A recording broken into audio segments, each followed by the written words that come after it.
Okay, good morning, everyone. Good morning. Thank you for your time for attending our meeting in this month.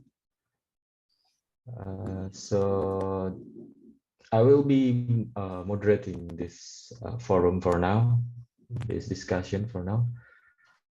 And just like our previous session, we are going to one by one to share the book that we are reading in this month. We can start it with anyone. So let's start it. Anyone You first, Farindra. want to start it first? Questions? Oh, last meeting Kak Jerry shared the last. I thought I could do the same. Yeah, go ahead. Maybe Kayum or Kanyur. Wait, I try to find the questions. Oh, wait, I can send the question. Send the questions, then I'll try to start first. Is this the right one, actually? Yes.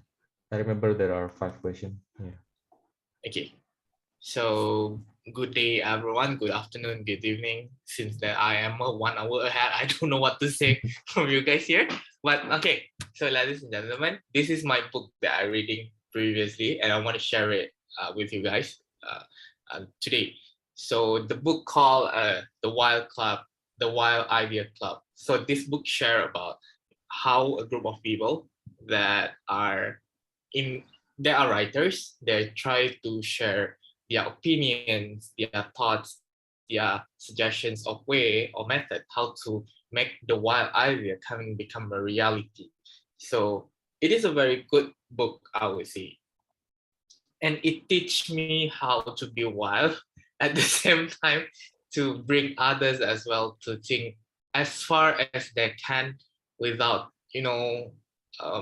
touching any borders of like any borders of the way that we think at the moment. So for example, like in Malaysia, we can't sell alcohol with the Malay people's name. We are having the controversy of Timah alcohol name, where Timah is a famous name of Malaysian people, or I could say orang Melayu. It's a name of orang Melayu. So when they use that name, it triggered a controversy. So this book also suggests the readers on like how do we manage this kind of controversy, or how to avoid while you being giving a wild idea still acceptable, which they say here is Maya, most advanced yet acceptable things. So this is a good book for me. Now, favorite quotes. I would not say any quotes from this book because everything in this book is opinion, and they share their method. There are no quotes in this book. And then anything that I don't like about this book, only alphabet, no figures. Okay, I really like if this kind of book have figures in it, it will be more understandable, and the audience will get more attention towards this book. Now the rating for the book 1 to 5, I would say 4 because all the ideas, all the things here is understandable. The English would not be, I would say, hard to understand. Everything is simple English use, and then the only left one is the figures. There's no pictures. And the book that you are planning to read next month. So for me, I would have this one. So the book of the essential of social media marketing handbook. So I see Miss Pipit Adriani have shared a lot of things in her Facebook, and I really like it actually. And it's just that for me, I was someone who are really outgoing in social or in physical things, but I am really that scared in social media. Like if you guys follow my Instagram, if you follow my Facebook, I did not really share anything much. Yet I have a lot of people who friends with me. And in the previous session, we have the new members, I guess, for the readers. Who is it? Miss Pipit, I don't remember, the one that also have the same book like me, The Rich Dad and Poor Dad. Mr. And she say Iwan? like, Is a girl? is it? Yeah. A girl? Hmm. Oh, is it itu Desi? Is that maybe Desi? Not Desi. Not Desi. Rida, Rida. maybe. Maybe That's it. her, I guess, because The she one said who asked. she said to me in the group chat like, oh Kayum, you have a lot of followers but you have no post in Instagram. I mean like, oh, okay, is it something like really, is it weird things? And I guess it's time for me to be more social in social media then. So this is my next book. Back to our moderator Varendra, over to you. Okay, all right. Thank you, Kayum, for sharing your book. So is there any question for Kayum and Yes. his book? I have questions for Kayum. Kayum, Mhm. what things you can implement in your daily life after reading the Wild Idea Club? What can I implement? One thing from this book, I would say it is about the way of thinking. The way of thinking. Previously, I was someone who always thought things, like, can it be done? Can it be like this? Can it be like that? And actually, this book share the things that I would say, like the way of thinking. It can be done. It would be impossible. It is possible if you going to think it like this. And I never go to that path. So I would say that one thing that I would like to implement, the way of thinking on things, I would say. Not doubting it, not to be like, say no first. And I guess that's, I would say. So is it the way of thinking? So not to give up in the beginning, like not to reject ideas because we think it's impossible, something like that. Yes.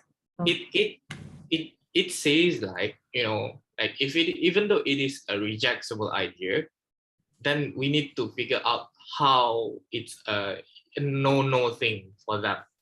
Because if it is a no thing, they also say like, oh, it really cannot be done. Yeah, they move towards another idea.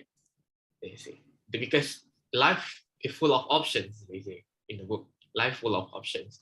If cannot option A, B is still there, C is still there, and so on. Yes. Why do we think in it? They say, right? Why do we think if the thing is once we think it's can be done already? Why there is an option for that? Yeah. So yeah, that's, I would say, I will go and take the key takeaway that I will bring from this book, the way of the thinking things. Question. Arindra. Oh yeah, sorry. Still on mute. Okay, thank you. So is there anything else? Any question for Kayum? Yes, Okay. yes. I just curious. What is your wild idea that you have? Okay. Yeah, because you said that it makes like our wild idea become acceptable. So what is your wild idea actually that slightly perhaps that unacceptable, and how it's become acceptable? There is one of my wild idea that I never know that I would share it here as well, because it's my own idea and I never ever have a people asking me that question. The idea is to how, like, implementing technology in a very, very, I would say, third world country like Malaysia at the moment, because, the idea is to have a platform so everybody to connect. Like Facebook, we have Facebook, but the I would say disadvantage of Facebook, even though that you are blabbering about what you do, about your job, about the things that you are currently expert in, it's still not known by our own Malaysian people. You know, it's still like you want to say that you are famous, but Indonesian people themselves don't know who you are. Same goes like this one. My idea is to have a platform where everybody that can, like, let's say for example, you are looking for a photographer, or you are looking for any kind of product that rarely being distributed anymore at this day. So that platform will provide the information that we need, all the things that we want or we need at that time with the peoples, so that it easy access to everybody. You know, like there is no more some sort of like, oh, it's my privacy. No, no. Then that platform will share. Okay, we have Farindra, a photographer here. Okay, if you want to book him, this is kind of the charge. This is the basic salary for him, and if you want this kind of service, he will charge it extra. And let's say for example, Pipit here are entrepreneurs, so what kind of product that she are going to, like, she have, what is the the price of the product, and so on. The informations that about a particular person are in that platform, I would say a website in the first place. And that's just really wild because none of that are in Malaysia yet. Yeah, so that's my idea. Wow, cool, cool. Thank you. Yeah, I hope you could somewhere realize your wild idea. Okay, is there anything else for Kayum? I have wild idea too. I would say You that's can all share. for me. No, my wild idea is for Yes. people who can report on the police. I mean, laporin polisi. You know, like there are so many cases that people report to the police, but the cases are never investigated. So it's almost like it's useless. Go to the police and make a report of a certain crime or certain issue because they don't follow up our reports. So I just want to know what's the comparison between the cases that have been solved and the cases that have never been solved. Because all this time we only celebrate the achievement of the police when they catch drugs, dealers, things like that. But there are so many others that they actually cannot solve, just like we don't know how many. So my idea was to have a certain website where people can input their maybe report number. These cases have never been followed up by the police. Hello, hi. So that's my one idea.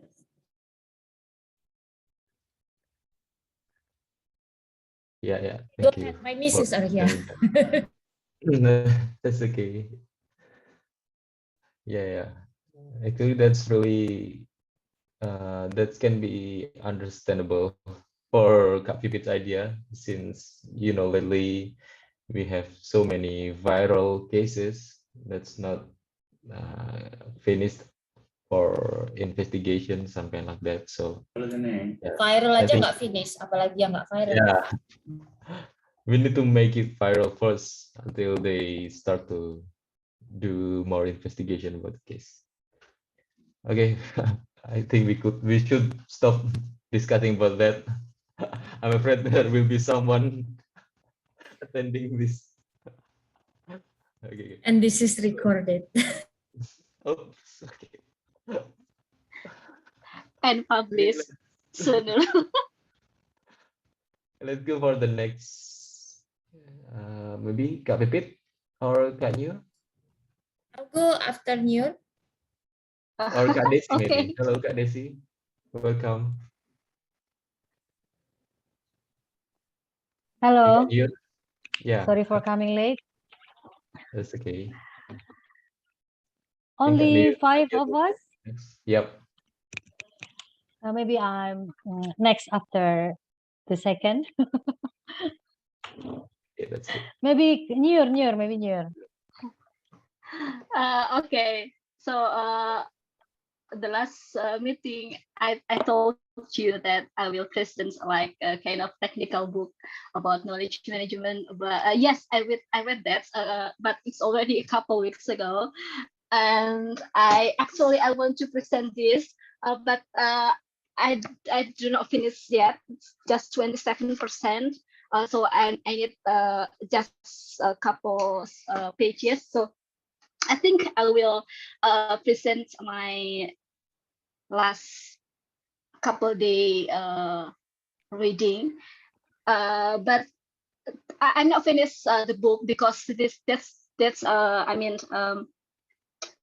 it is like I read this because I joined a writing class. It is English compositions, and one of the material is how to be active reader, and I got an article which part of the book. So I think I will present that.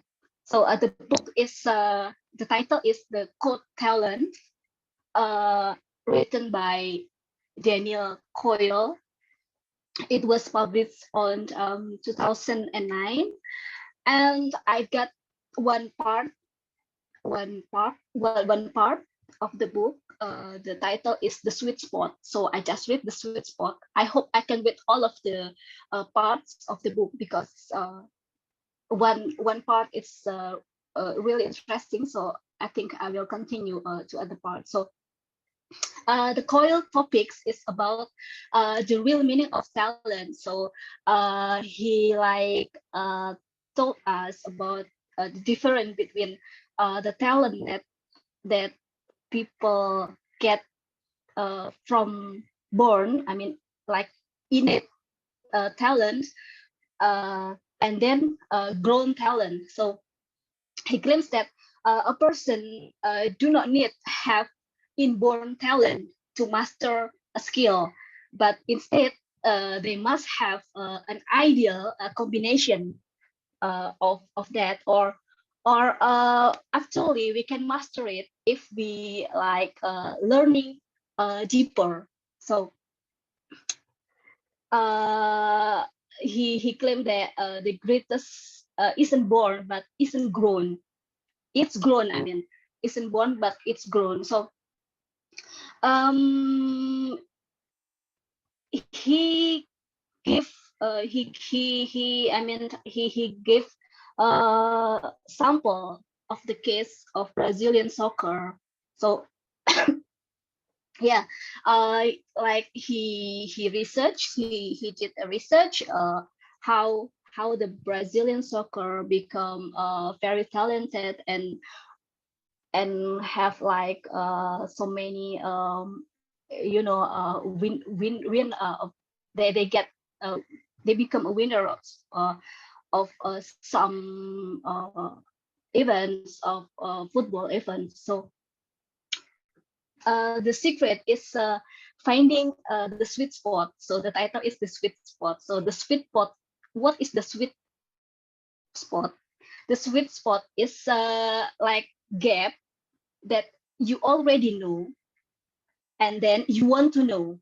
So if you find that gap, you will explore that, and you will get the learning something really easy, and it's like a rocket. So we just learn like practicing or doing something that repeating, but you don't know what is actually you need. So the idea is you have to find the sweet spot, the gap between you have already know and what is to uh, you want to get, or what is your goal. So if you can find that, it's will be more, you learn, be more effective. So yeah, it is I think I agree with that idea. And what next question? What you don't like? So the writer doesn't give us the clear or the detail of you know, this method is actually suitable for what range of age. I mean, I think we understand that every range of age of people have different thing, have different way to learn. So the writer doesn't give the clear explanation about that. Maybe in another part, I will find it later, hopefully. And what is your favorite quote? So the favorite quote is the German proverb. It is you will become clever through your mistakes. I love that. So, and if you should read, what read? 7, because I read this while I'm learning something, which is learn to write English composition. So the sample of the reading this article, it's like a task. That's not just a task, that it's also give me a motivation that I can do it. I can do this. I can master this because yeah, that's the greatness isn't born, but it is grown. So what next? Maybe I will read the other parts of the book because I really want to know the idea of the deep learning that give or that offered by the writer. And I think I will finish this. Thank you. That's all. Yay, thank you, Kanyut, for sharing. So is there any question Indra, you for can Kanyut? ask questions too, loh ya. Yeah, yeah, sure. Anyone? Yes, I have questions Mm. to Neil. What do you mean by sweet spot? Does it talent that we bring since we were born, or what? So, and how to find it? Maybe you can explain more. Sweet spot, Yeah. yeah, okay. Mhm, mhm. So sweet spot doesn't any relation, doesn't have any relation with innate or inborn talent. So sweet spot is a part of our learning, our process of learning. So it is like gap spot. So we already know this. We already know this, and we want to get the goal. So if we know our mistake of, or if we know our what is it like our lack of something in order to get that goal, it is really effective to learn. So for example, if I want to learn to write academic writing in English composition. So what is my problem there? So if I know what is my problem, it's will easy or it will effective for me to get my goal.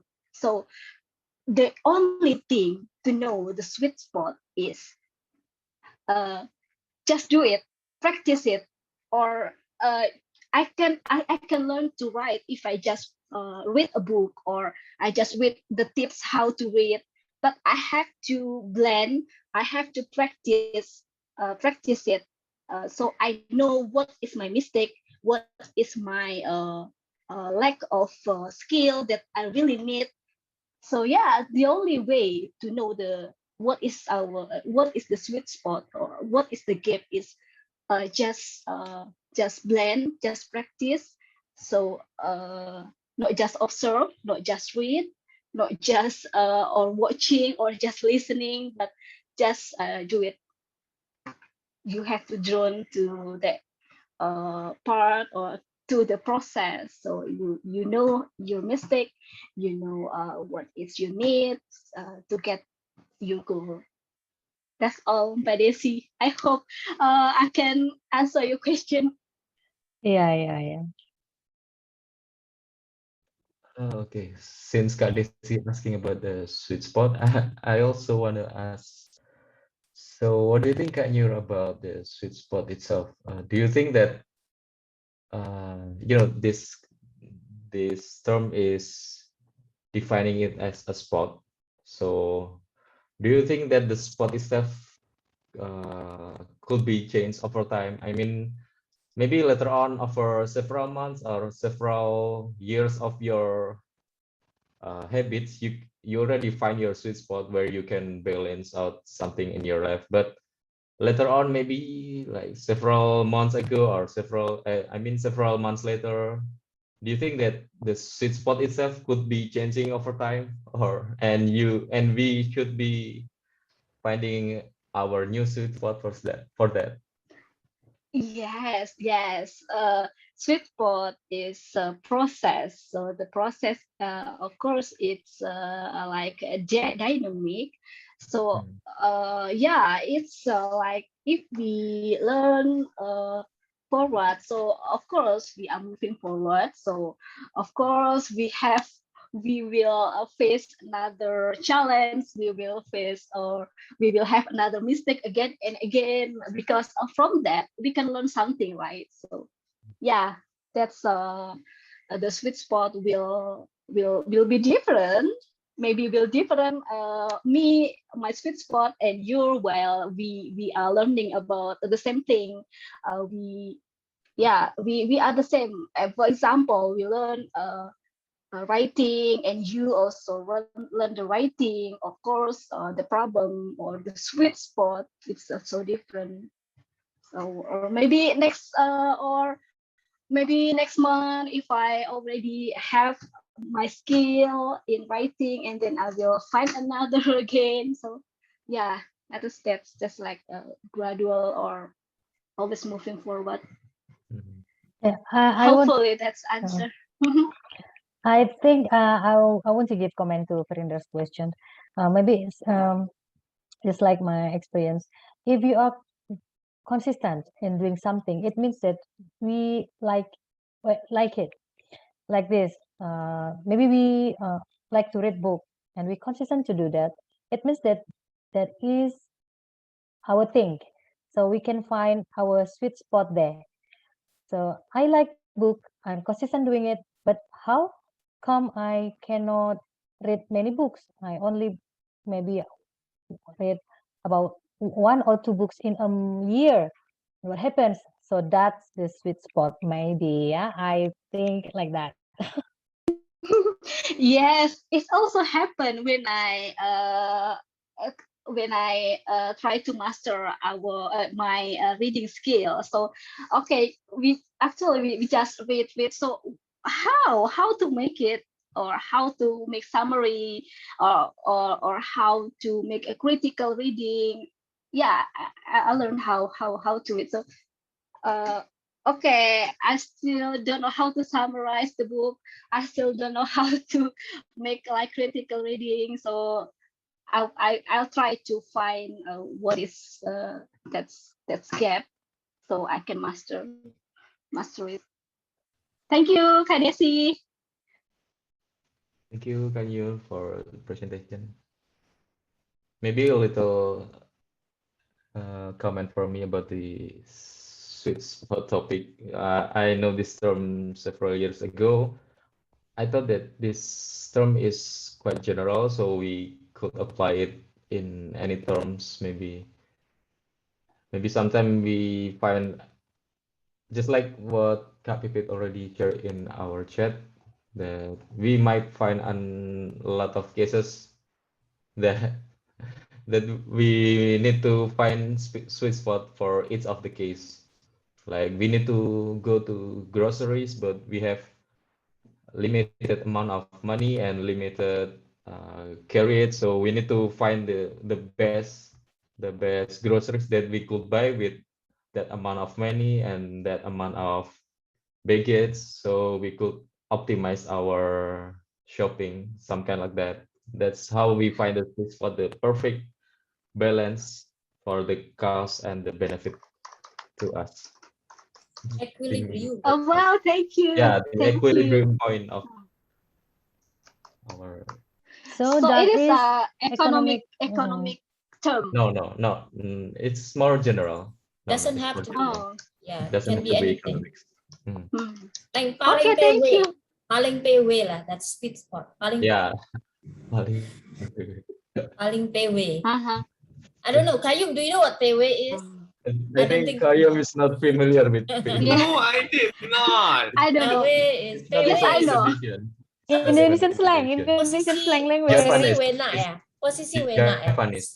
Oh, Yeah. yes, that's Posisi. Japanese. Paling pay way means the most comfortable. Suitable and comfortable. Comfortable. Yeah. Posisi Ah. wena. Comfortable. Comfortable situation. Yes. Got it. Got it. Okay, thank you for Kanyur. Next I will can go be next. Kak Pipit or Kak Des. I can go next before Okay.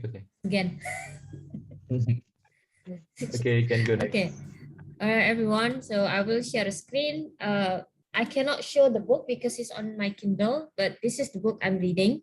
So this is by Dick Cheney. Dick Cheney was the vice president of George Bush Jr. And he's very controversial because people think he's the one who controls President Bush that time, Jr. Yeah. So all of the wars that were fought during Bush Jr. era, it was Dick Cheney's ideas. So that's why he's very infamous and what is it called? Well known to be the mean guy, right? Even until now, it's very not popular.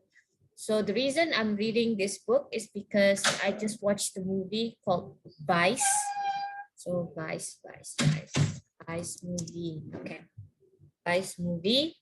I recommend you to watch it as well if you don't want to read the book. Although Vice is very like a summary, actually, the book is much more interesting. By watching this movie, you can see why he was very controversial. Okay, but this book, this movie antagonized him. But the book, of course, is his defense. Okay, so I read this memoir because I wanted to know his side of the story. And the book is very interesting because in the first pages of the book, he immediately talked about 9/11. Okay, so when the World Trade Center was attacked by this hijacked planes, there were this time was their presidency and their vice president. So he told readers minute by minute what happened after that. Okay. And then he also told the story how he was the one deciding everything because President Bush Jr. at that time was too busy in a school talking to children, but the only one in the White House was actually the vice president.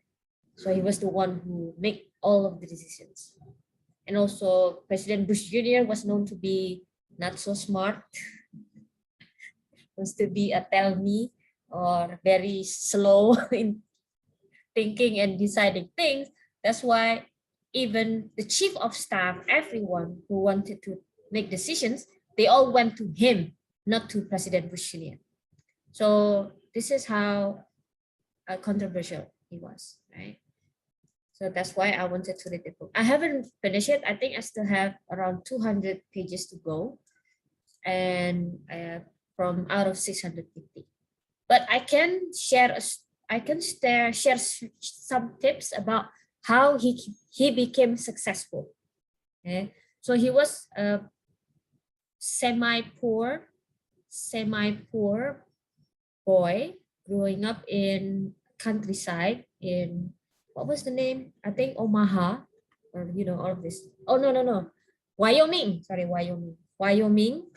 It's very like a cowboy state in America, right? And then his parents could not afford raising him, so he was dititipkan, was sent to live with the grandparents, right? So he was just a regular, not rich family. But he is very smart, very smart. Since in high school, he was straight A student. He was the class president. He was an athlete. he was all of the above, like totally an overachiever person, right? However, he didn't always make the good decisions because he used to be a drunkard as well. Used to be, he was addicted to alcohol, and then spent a lot of his money buying this alcohol thing, right? But then he managed to be successful because after he got arrested for drunk driving 2 times, he actually went to jail. So can you guys imagine, in Indonesia, if you went to jail, you can dream about becoming president. But otherwise, I don't know loh. Nggak tahu sih Kak. Saya kan masuk. Tapi if we go to prison, we still can be a pejabat ya. Yeah, I don't know. Maybe I don't. Yeah, you get what I mean, right? So he went to jail, but then he realized that, oh, okay, I know why my life is really terrible, because my best friend's influence that time. So he got accepted in Yale, a very good university, on scholarships. That means very smart, right? But his roommate is a drunkard as well. Right? So he got influenced by his roommate, although he was the best friend. So what the thing he did is that I have to sacrifice this relationship if I want to be sober. So that's what exactly he did. So he decided to leave his best friend for so many years and then find a different apartment, something like that. And then this new person who is the roommate in the apartment is a very straight guy, right? Never went to bars, never drink anything, and things like that. So this new roommate is the one who give him a sense of purpose to be sober. So I think the first lesson we can learn from here is that sometimes we need to sacrifice relationships for us to be better, although it was hard for him to leave his best friend. And then second, at the age before 30, he managed to go inside the White House, working for the White House. A lot of people call him lucky, but the lesson number 2 is that you have to impress the right person. You have to impress the right person. That time, he won an essay competition, national essay competition, right? And the prize for this essay, hadiahnya, is he can be an intern in a governor's office, right? So it's good, right? Like, well, he must be smart, right? Winning an essay competition, national, and then the prize is becoming an intern in a governor's office.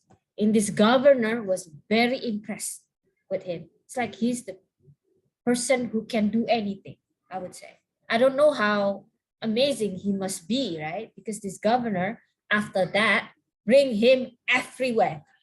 Even when this governor suddenly become the ministry of something, suddenly become so whatever, if this governor rise in career, then dictionary's career also rise as well, because he would bring dictionary along, something like that. So I think the second lesson is we have to impress the right person, because this person can be our ladder to success. So far, this one, and last one is about taking a risk. So when he talk about why did you decide to attack Iraq, right? That time there was an accusation that Iraq has weapon of mass destruction, WMD, okay? But it was not proven. But they already attacked Iraq. Terlanjur ya. What is it? Terlanjur in English, yeah. Too late. It's too late. But then a lot of people kind of blame him. Why did you attack Iraq? Now there's no proof they have WMD. But he said, as an entrepreneur, we have to take a risk. And that time he said, I was the only one who was willing to take this risk, not even the president. And then he said that. So I think he was a really true capitalist. So he doesn't really care about the cost of wars. All he cared about is the money that comes out of it. Because obviously he comes from an arms industry and also oil industry, right?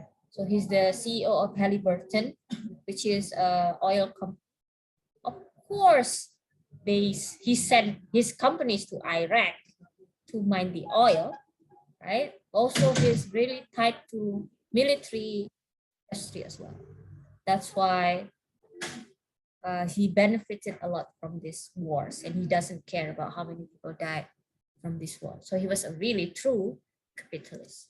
So that is what I can share. Thing I don't like about the book. The thing I don't like about the book is, well, because this is just his side of the story, so I cannot comment that much. Maybe all throughout this reading, I keep criticizing or negate him, right? So I disagree with what he said. What's rating of the book? I would say 4 out of 5. And then the book I'm planning, 4 out of 5. Why? Because there are so many repetitions in the book. So I don't think he needs 650 pages to talk about all of the story, because a lot of them are repetition. The book I'm planning to read, actually, I'm reading Karl Marx books right now, about the capital and Das Kapital introduction part. Okay, so that's it. My book. Yay, thank you, Kak Pipit. Any question? Let me start it first. I'll ask you, but since it's a autobiography, right? It's a first person view. So do you think that it's very well written? I mean, does the dictionary is I think he got story help. No, I think he got help. I don't think he had time to write it, so he'll just tell his story and somebody else. Oh, okay. President Obama also do that, so there's nothing Hmm, wrong nothing. about it. I mean, like Michelle Obama, she also say it, someone else type. President Obama also say it, someone else type. Since the And last edit. memoir I read is educated, Tara Westover, and she did it really great about his story, her story, I mean. Yeah, but then we talk about educated, right? There are so many of her stories turned out to be not true. Yeah, Yeah, yeah. yeah. So that's maybe the weakness of memoir, like educated, and in my time, even President Obama promised land is a memoir, right? Michelle Obama becoming. So all of these memoirs are very one-sided and sometimes not true as well. Defensive lah ya, defensive. Yeah. Okay, anyone got any question for Kak Pipit? Yeah, that is a very interesting book. Can I give comment or maybe Kayum first? No. Sure, you can. My question is more simple, I guess. You can go first, Miss Daisy. Okay. My question also simple. What in this book does he tell why he became capitalist? And Yeah. and yeah, we know about weapon of mass destruction. Yeah, what makes him believe at first time that there is weapon of mass destruction, or the WMD is only a hoax? Yeah, just to just to mine Iraq Oils. oil. So first, how did he become capitalist? Actually, the book did not say, but he's a very Republican. He came from a Republican family, right? So, which is very normal if you live in Wyoming. It's very state, they call it, and that's why Donald Trump also wins in Wyoming, right? And then maybe because of the upbringing as a Republican family, then he became capitalist, because Republican has a conservative idea about economy. So they really think about the pursuit of happiness in America, manifest destiny, all of this thing is very capitalist.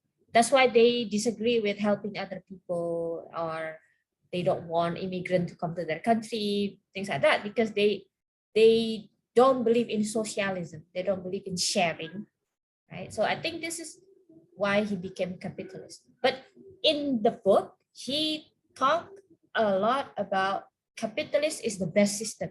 He talked a lot about it. For example, ironically, one time he actually worked for the Department of Agriculture in America. because that time Donald Rumsfeld, his boss, worked as the Minister of Agriculture or something like that, right? So they were given a duty to relocate a lot of immigrants from Latin America into America. And of course, he got like a apa ya namanya pertentangan batin ya. It's like he really didn't like immigrants, but then his job is to relocate them to America, right? And then he said, okay, why don't we put them in Virginia and let them farm corn, for example. And then he said he did that, but it actually destroyed the corn market in Virginia because too many people became farmers. And then he concluded that if the government interfere in the free market economy, the result will be disastrous. For example, that particular immigrant relocation that became corn farmers, something like that. So a lot of other examples show that capitalism is the best. Government do not need to interfere with the free market, something like that. And about WMD, actually the first country who came up with this intelligent, like CIA information is actually UK, not even USA. So the satellite that picked up there, they said there's a site for refining uranium was actually UK, not America. But UK shared this information with CIA. And then CIA just, without verifying it, you just like, oh, okay. If you see it, then we we believe you, something like that. And I think Dick Cheney was more than happy when he heard this news, and he just thought of this news as an opportunity to attack Iran. So I think that was my speculation of what actually happened.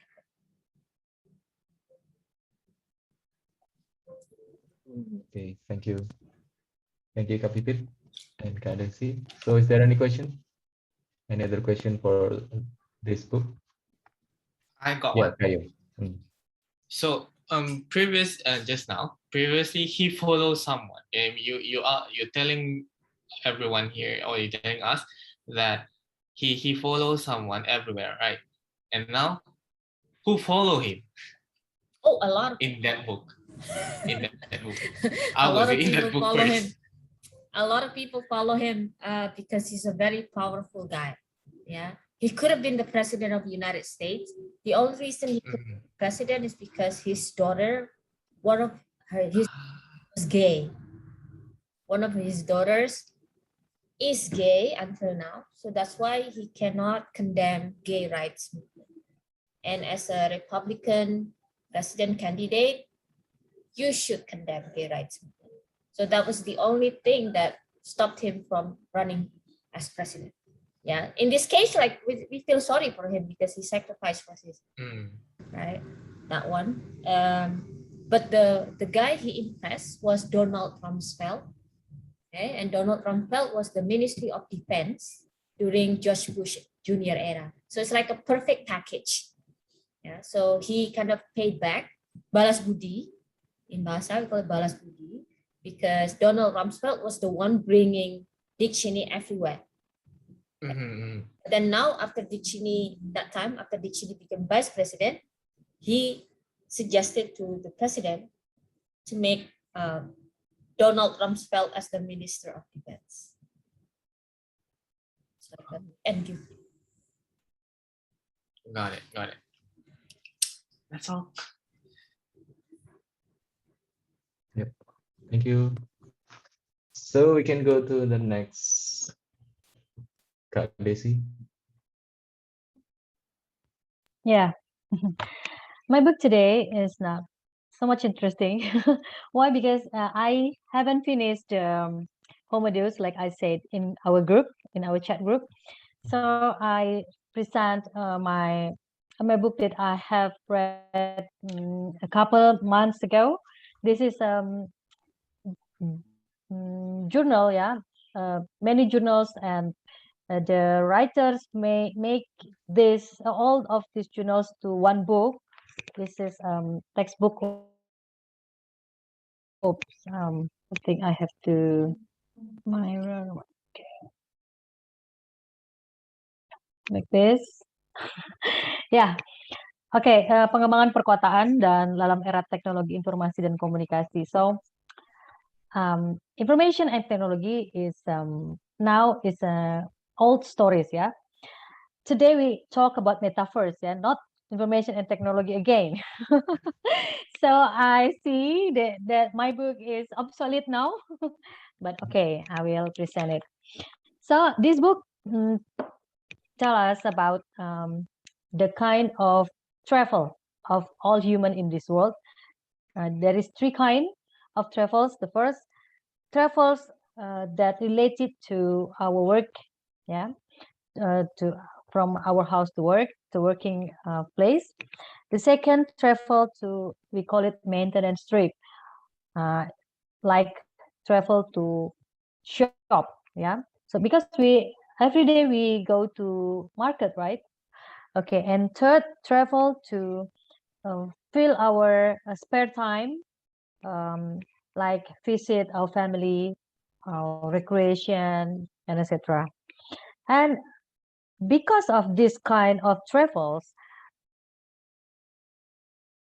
a city formed like this. Let me take a moment to share. So, like this.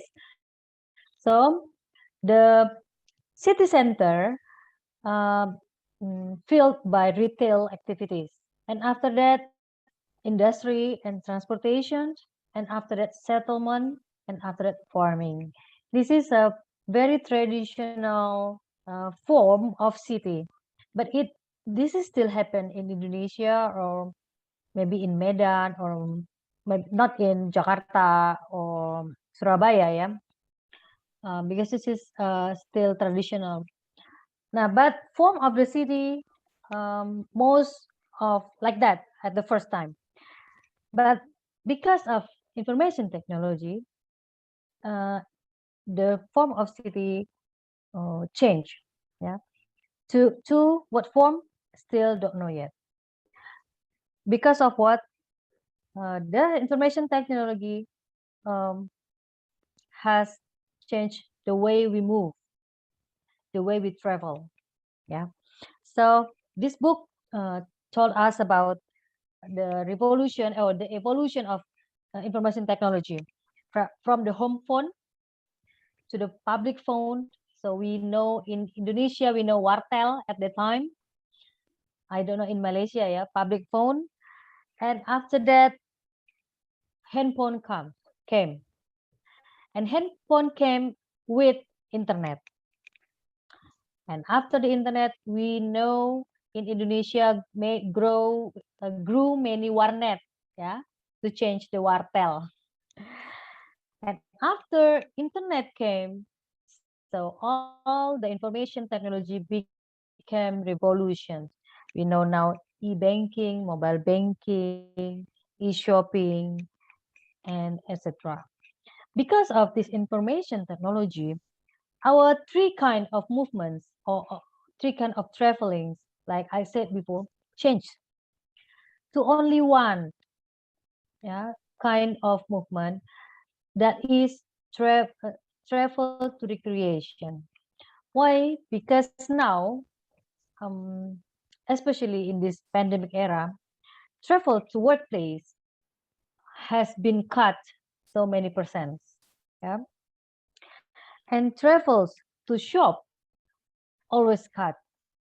So travel to family, yeah, it reduce, yeah, reducing.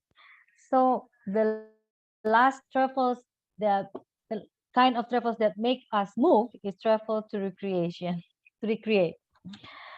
And this book also talk about cyber city.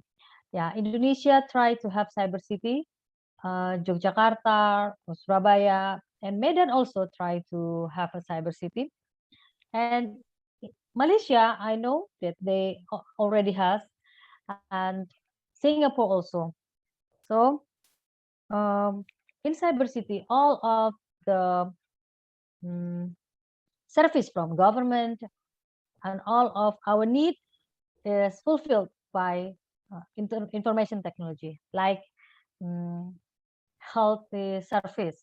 So if you want to go to hospital or even puskesmas, I'm sorry for Kayu, maybe you don't know puskesmas.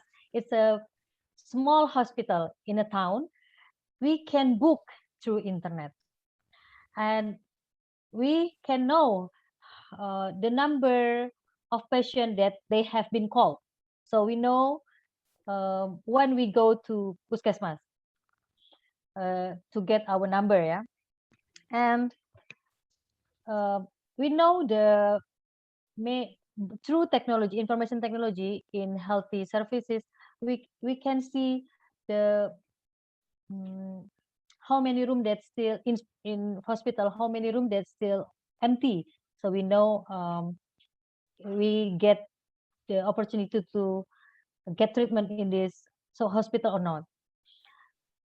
And education also, we can reach the education services by information technology.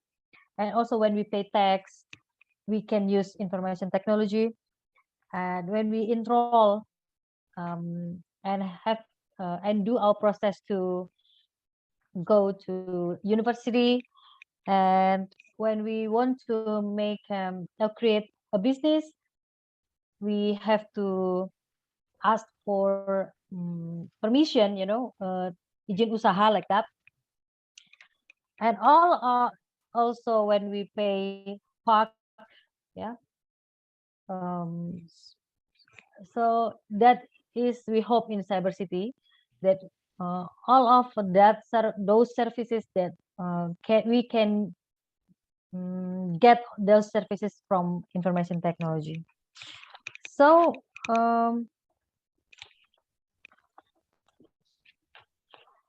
I think um,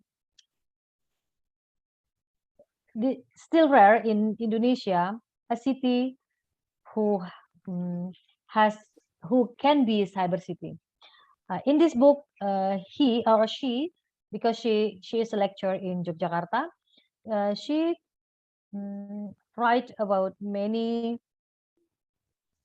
kampung in Yogyakarta, many village in Yogyakarta tries to be cyber village. So every citizen can, out of village, citizen can access the service from their government or small government. And in Medan, I see that health healthy services, especially from puskesmas, really don't use this information technology, and education try to use information technology. And Indonesia, all countries Indonesia, especially in giving izin usaha for entrepreneur, this government or Jokowi's government asked to have a map, to industrial map, yeah. So the entrepreneur who wants to build industry in Indonesia, they can also click a map, and they can know, oh, this is the location of industry. So this is my strategic place to ask for permission like that. So this government, especially in this Jokowi's government, try to cut the long process to get permission to make industry here. So a city planner has to make a map, so every people in this world can access the map and knows the location of industry in Indonesia. So that is a very long process, and Indonesia really wants to be like that and go to have a process to be like that. That's all about this book. I think it's not interesting, yeah, because it's research, yeah, so not a popular book. Maybe next time I will present a popular book. So my favorite quote is that travels, um, the travel that lasts because of the information technology, because of the influence of information technology, is recreation. Yeah, this book also present a picture of movement of persons before the technology of ATM, yeah, and after the technology of ATM, and after the technology of e-banking. And what happened because of e-banking, people doesn't move, yeah, and we just do shopping and e-banking or e-banking at home. So we really stay at home before the pandemic. Anything I don't like, yeah, because this is not popular. So this is a very serious book. Yeah? And the rating, I think this information from this book is important. So I give rating 4 for this book. And the book I plan next, still I want to finish Homo Deus. That's all. Thank you. Yeah, actually, I remember Kak Desi wanted to read Homo Deus. I was surprised when suddenly you plan a planology book. Yeah, I'm so busy, especially from November to December. So maybe I can finish this book in January or February. Okay. So I have a question for you, Kak Desi. Do you think we will be able to achieve to become a futuristic, and what was the name of that city again? Futuristic and cyber city in Indonesia? Is it just a dream, or is it actually possible? You know, we will force to be like that. We will force because the world will our international city in this world will be cyber city, will be a cyber city. So we will force. And you know, the future capital city of Indonesia in Kalimantan, it designed to be a cyber city. So Penajam Pasir Utara. yeah, it's designed to be cyber city. In Jakarta, also designed, but Jakarta already has many problems that maybe can be solved. Too. So and I see that because internet is everywhere, so it will be easy to be cyber city. But when we be a cyber city, when some cities in Indonesia be a cyber city, but the world has been metaverse city. So we just follow the flow of the world.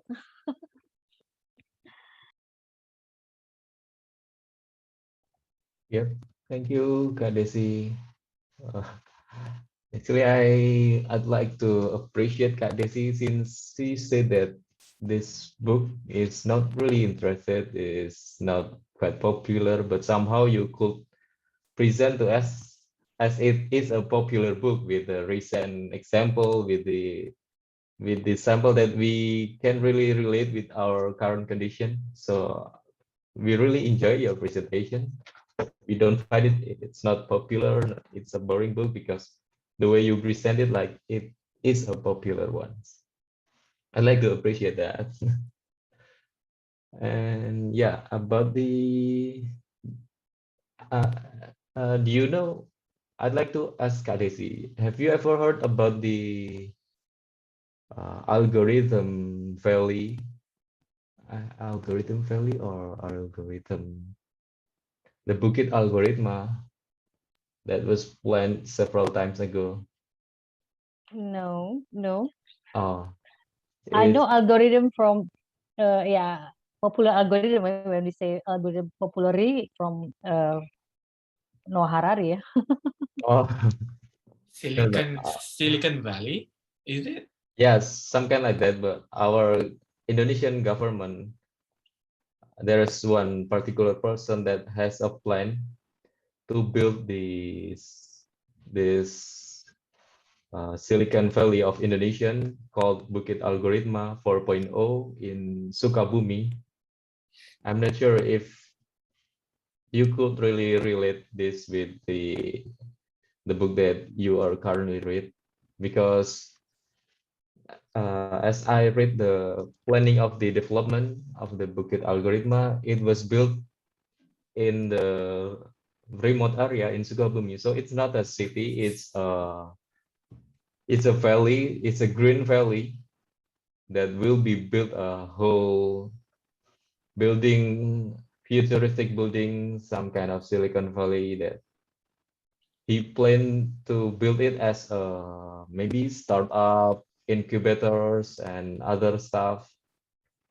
So I'm just curious if there's any relation on why we choose to build the futuristic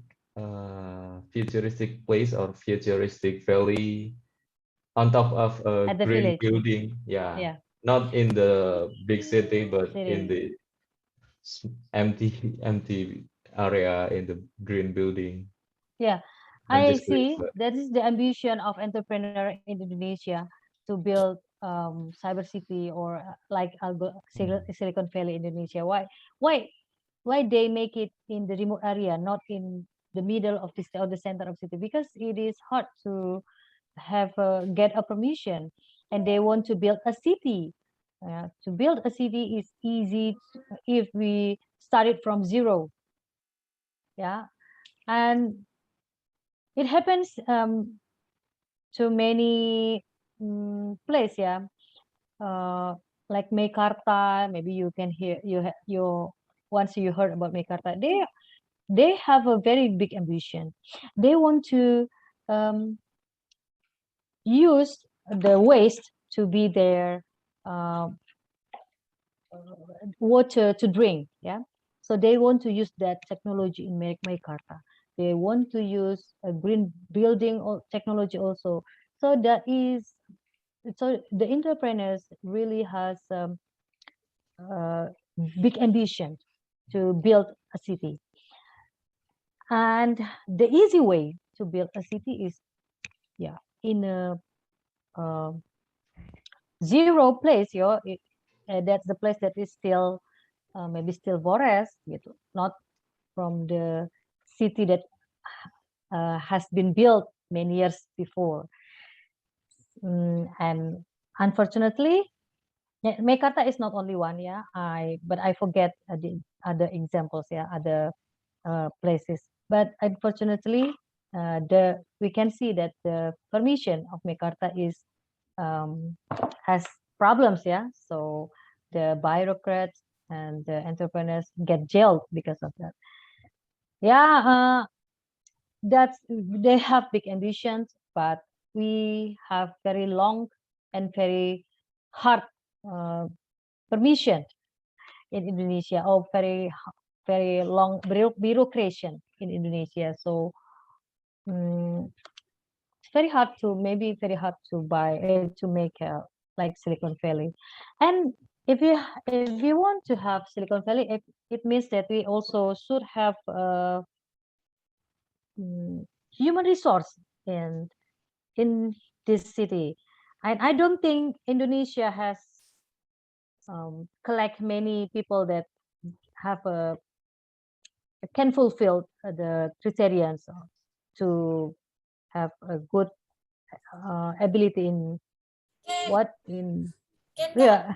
Yeah, so a lot of Because students emerging IT. America they use Indian people. Yeah, Yeah, they use many Indian people. So but they if you use want to buy many Silicon, Indian people because yeah, Indian people knows English well. They used to be colonized by Britain, so they could have used Indonesia as well, but the barrier is language.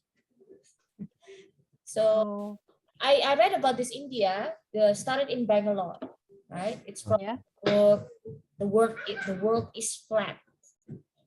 So India only started as the center of call centers of the United States, not even IT. It started as call center, so it was too expensive to buy It's so expensive to hire Americans to do the call center job, and it's open 24 hours, right?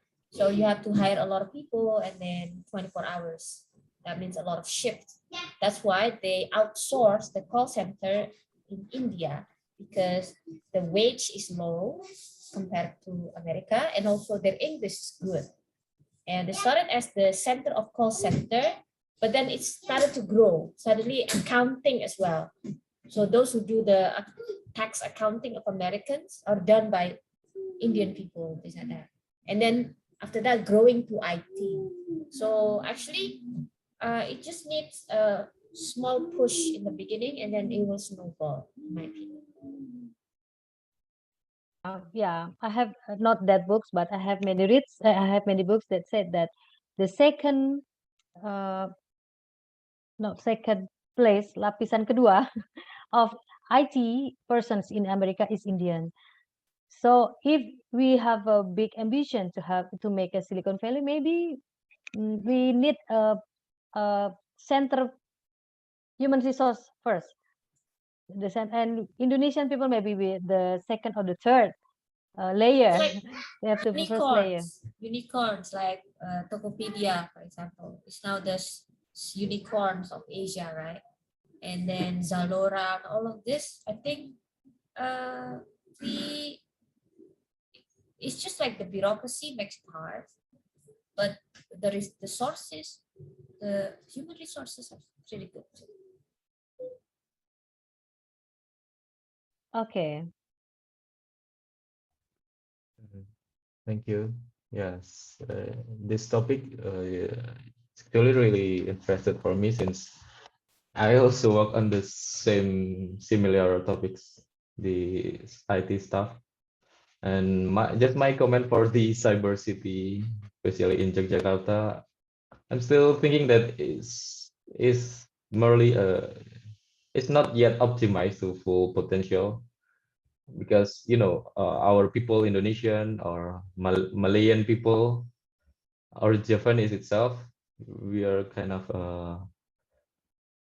we tend to like to socialize directly to we have if we even have the term makan nggak makan kumpul, so we really like to socialize because just now I look on the cyber city, the idea that he has, one of them is doing the cyber night watch so that we don't have to walk around our village, our kampung, the kampung cyber.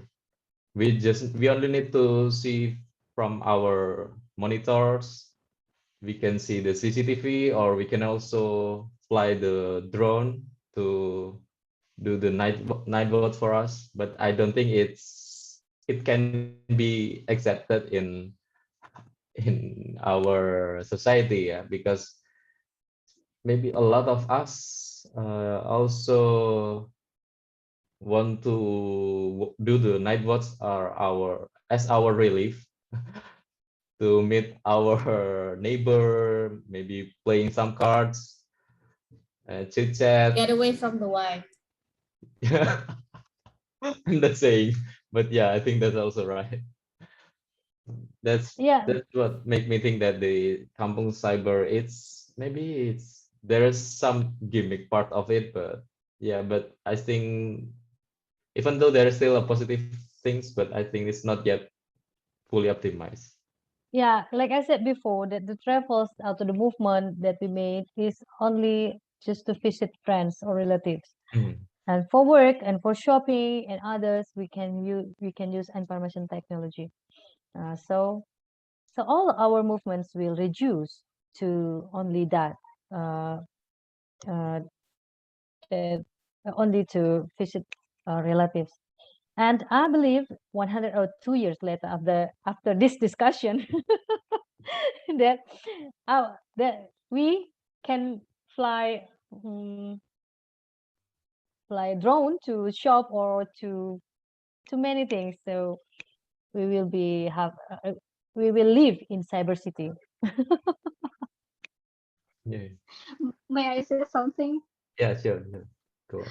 Yes, actually, I really love the idea of the disruption of some parts of our life with technology, but somehow we forgot, or we just move the non-digital thing to digital thing, but not the way how we think or how the people think. So yeah, that's the what is the result. So the bureaucracy is still like that.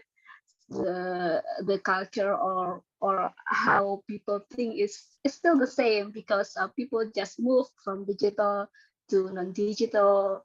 Not the culture, or not try to improve our capacity. So yeah, I agree with Kadisi or Kapipit or everyone here. The key is the human research itself. Thank you. Yeah, but we are you X generation or what generation are we? So we will replace the Oh, next generation, and they will yes. use information technology very well, internet very well, Mhm. like my daughters. So they will not know what is non-digital. They will not know it, and we don't know how fast they run. Yeah, the next generation Yeah. run. Yeah, so that's why we have to improve all the bureaucracy or anything, so they can follow the how zaman itu berkembang gitu kan, our child or our future generation, so that they just follow the modern thing, not stuck like that's like, okay, you want to fly, but still we have still can fly freely, something like that. So yeah, that's our uh work or our big job to prepare everything. Yep. Yep. Thank you. Mhm. Like now, I see that in Indonesia we have mine um, mm, emas or gold by remotely, yeah, by using machine. We mine the gold by using machine, so we don't have to go No. into the mine hole.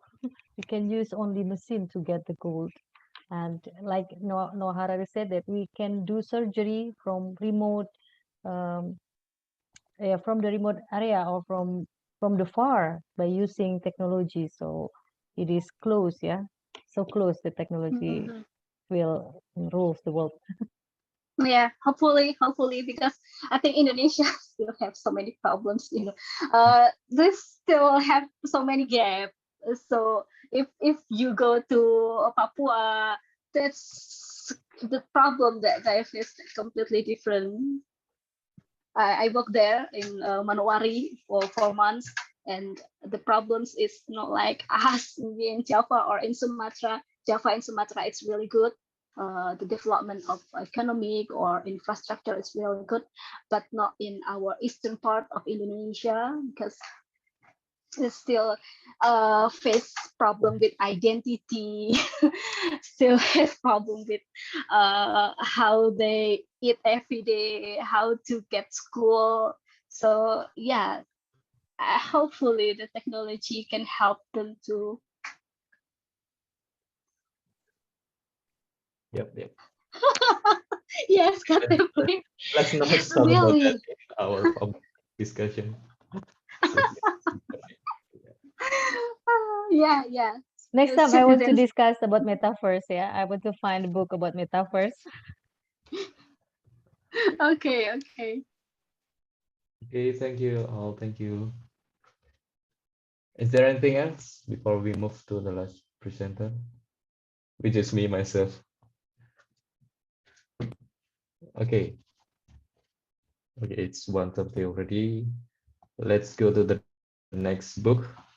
It's my book. It is Chatter by Ethan Cross. It's mostly talking about the voice inside our minds. The subtitle of the book is "The Voice in Our Head, and Why It Matters."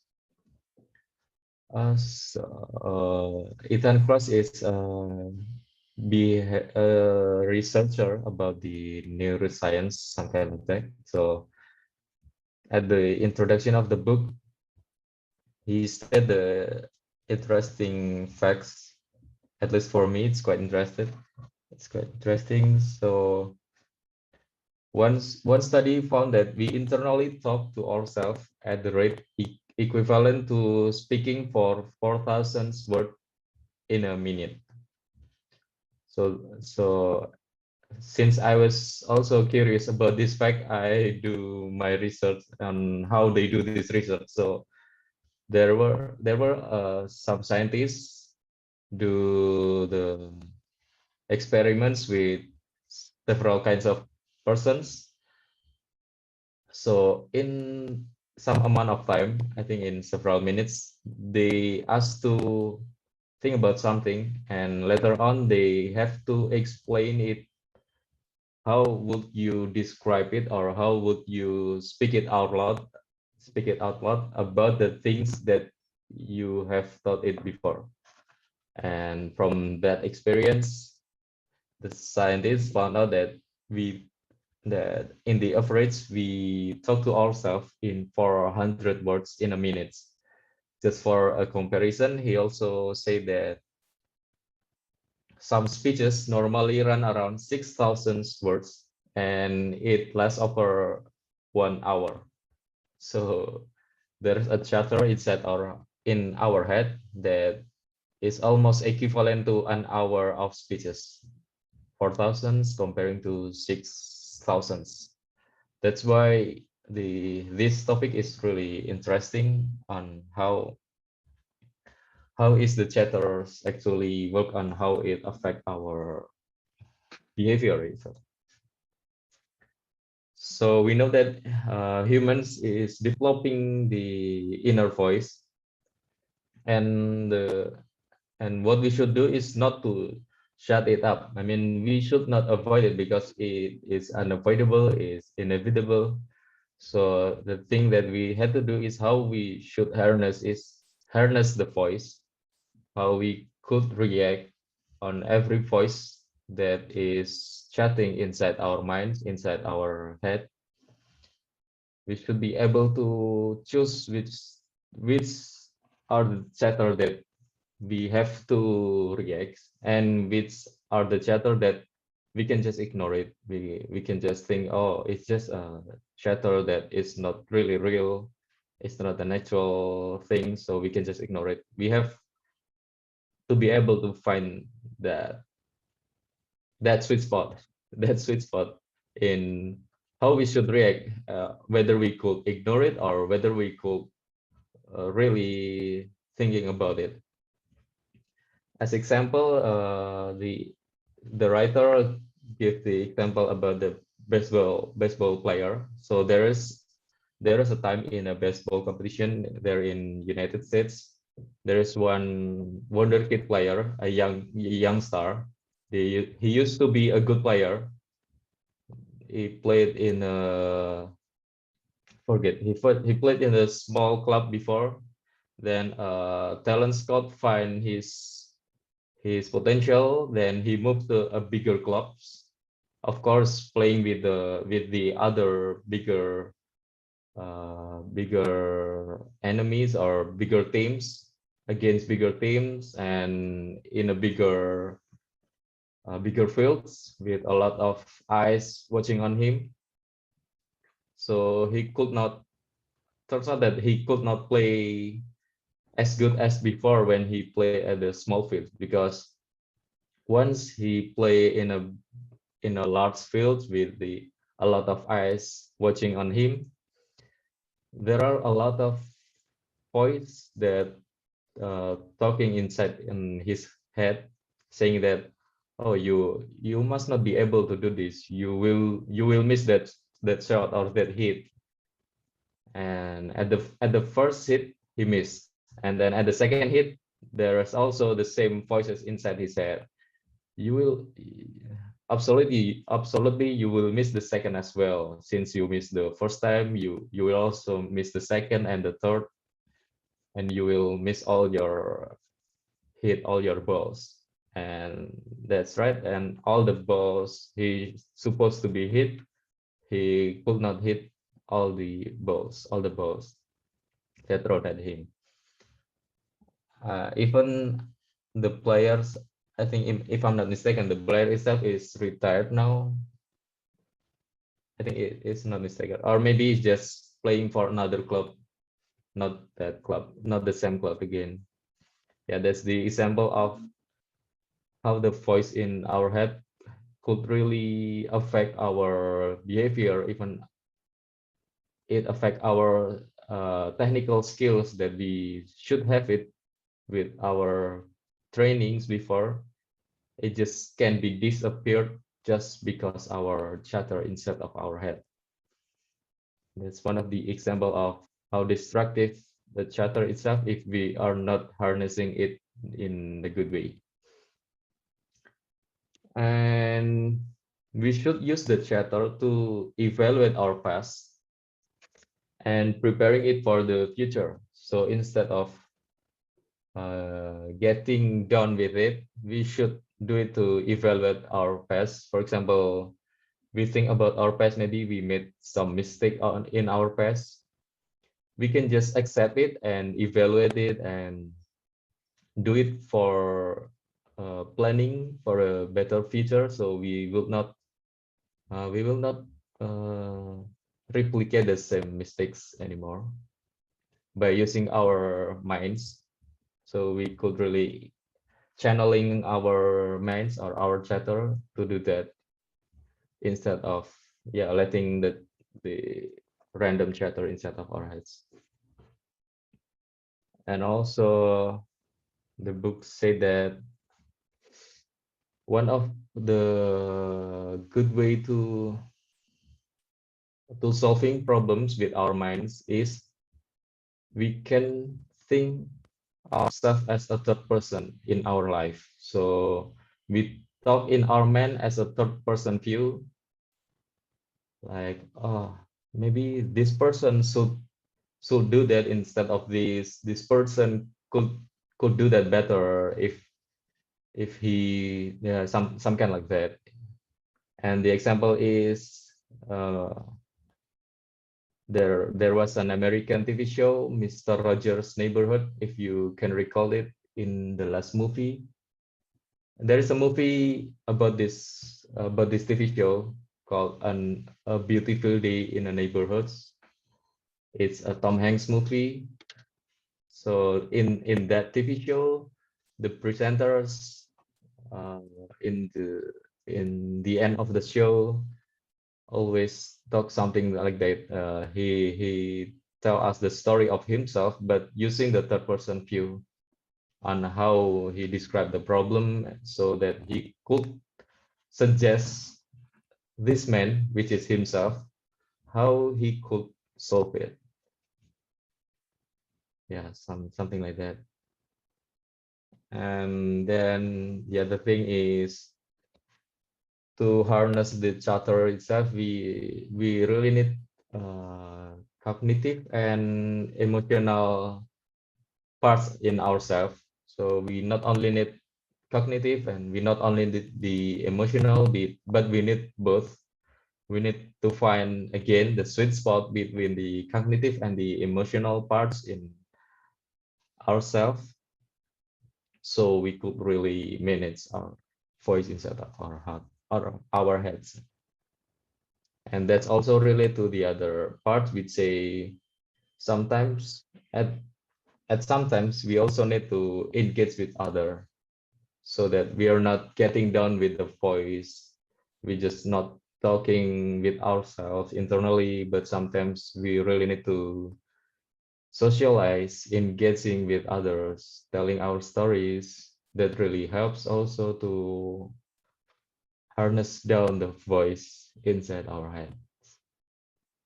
Yeah, that's the thing that I can share for this book. And my favorite quote of the book. Wait a second.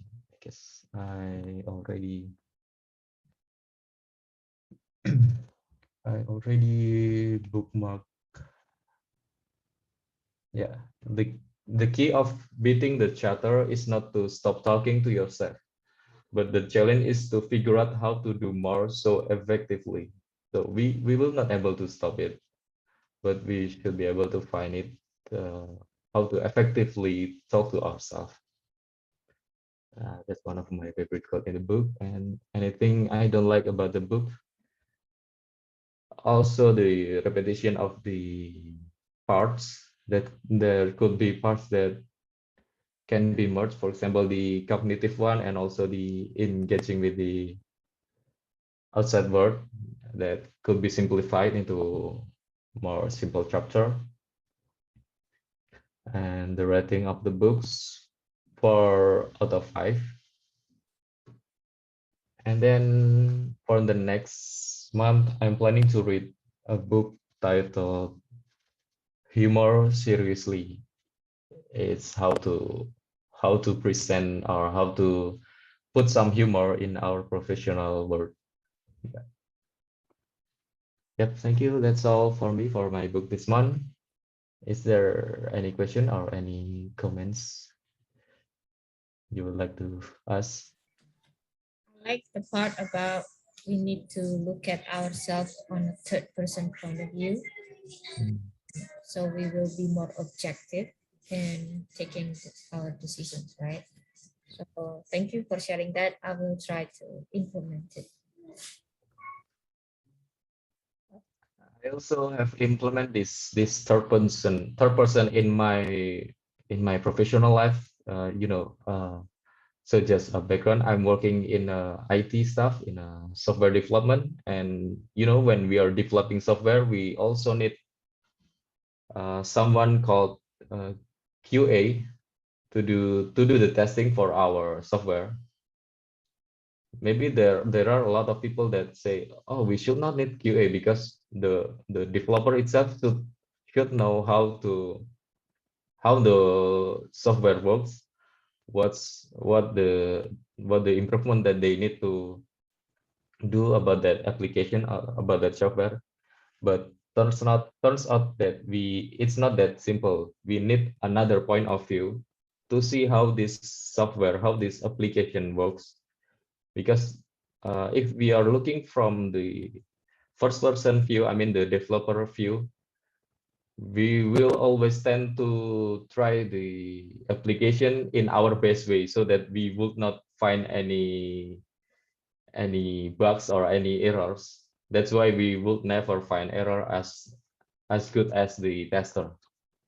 So then what I tried is, how can I look the thing that I have developed from other person, from non-developer, non-IT person, maybe the user person that have no IT background, how they will use it, something like that, so that we will do better on this. We can look it from the other perspective. We will not be able to find any error if we always look from our perspective. Yeah, that's one of the example of the real case implementation.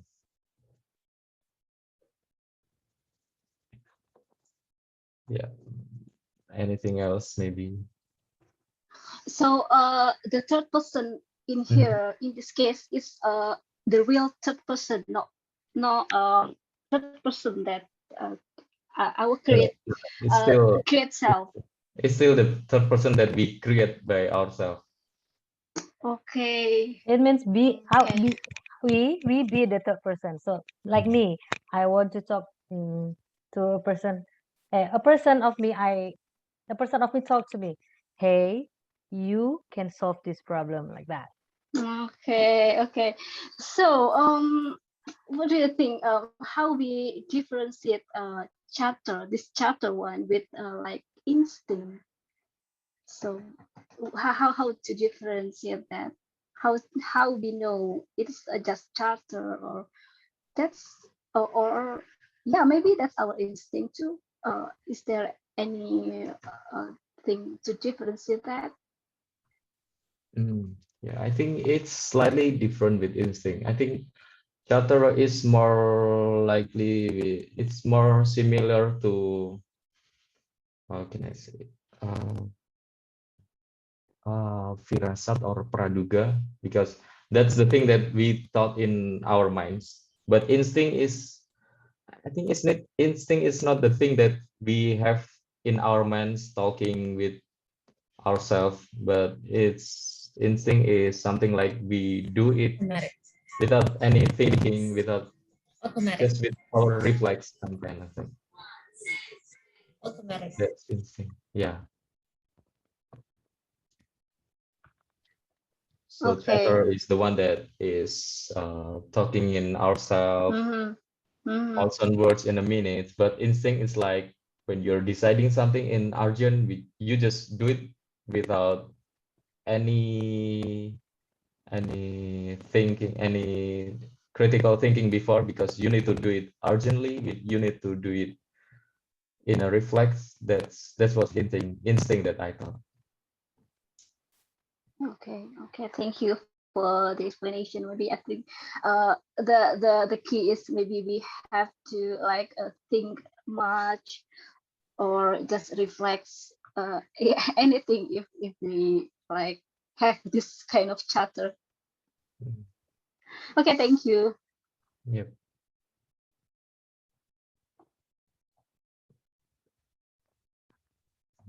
Oh yeah. Okay. Is there anything else, or anyone want to ask something? Yeah, I have many comments. I have many questions, but I will reduce it to maybe one or two questions. I think that you like self-development book, right? Mm. And um, like you said that a sport person, an athlete, try to hit a ball, and his mind said to him that you cannot get this um, ball, you cannot hit this ball, and etc. So he cannot hit the ball. So it's like law of attraction, yeah. If you think that you cannot, and it happens to you.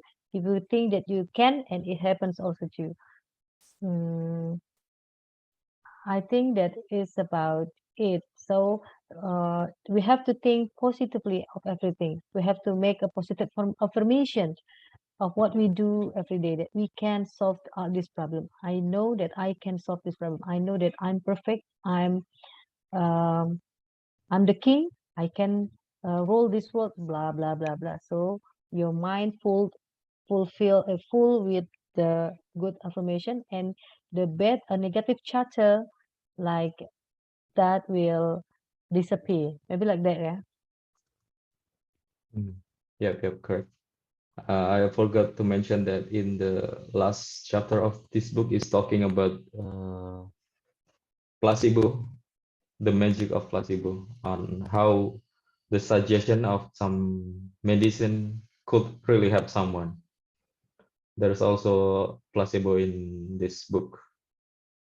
So yeah, but what we need to take note is how positive suggestion works is, if we have our skills before. I mean, it's not that maybe a random person who doesn't have any baseball skill in this case, but he has his positive chatter. You can do it, you can do it, you can do it.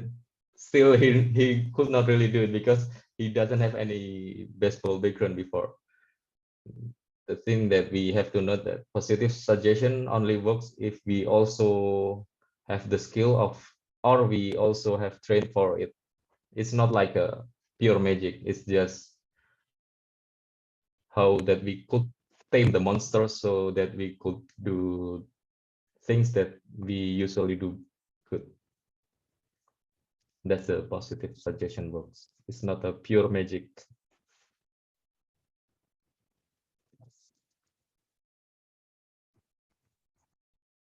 Okay. Okay, I guess that's all, right? Yeah, before that we need to have a photo session. Yes, I actually took our photo secretively, but let's take it again. Okay, let's take it with our book or any book that you have Any book I have. around you. Use it.